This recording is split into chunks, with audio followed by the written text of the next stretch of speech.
کتاب سناؤ، توحید و سنت کا مسئلہ سناؤ اور خلوص سے، ضد سے نہیں۔ ہمارا کام کسی کے ساتھ ضد اور عناد نہیں، ہمارا کام اللہ کی کتاب سنانا ہے،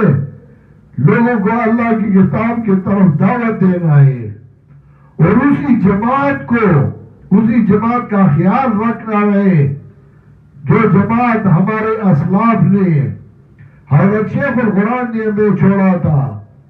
اور جب جا رہی تھی تو ہمیں وصیت کی تھی،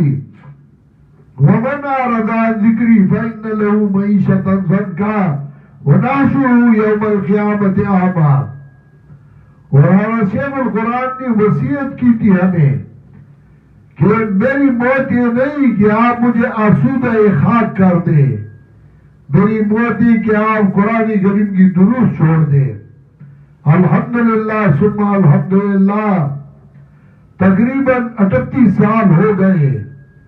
شیخ القرآن کی وفات کے بعد۔ میں نے اپنی جوانی اسی پہ لگا دی، میں نے اپنی زندگی اسی کے لیے وقف کر دی، اسی جماعت کے لیے اور قرآن و سنت کی خدمت کے لیے، اور الحمدللہ اللہ تعالیٰ کا نصرت اور اللہ تعالیٰ کا تعاون شامل حال تھا، اور اپنے ساتھیوں کی محبت ہے جس کو میں سمیٹ نہیں سکتا، اپنے ساتھیوں کی دعائیں، اپنے ساتھیوں کی الفت ہے، صرف پاکستان میں نہیں، باہر ممالک میں، سعودی عرب میں، ملیشیا میں، امارات متحدہ میں، لندن اور امریکہ میں، جتنی بھی ساتھی ہے اس مرکز کے ساتھ اپنا محبت جاری رکھی ہوئی ہے، ہمارے ساتھ محبتوں کا اظہار کر رہی ہے، اس میں مرد بھی ہے، اس میں خواتین بھی ہے، اور دروس قرآن انہوں نے جاری رکھی ہے۔ میری دعا ہے کہ اللہ تعالیٰ ان کے علم عمل میں برکت عطا فرمائے، اور میری دعا ہے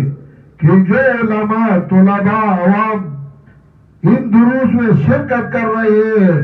اللہ تعالیٰ ان کا خاتمہ ایمان پر کر دے،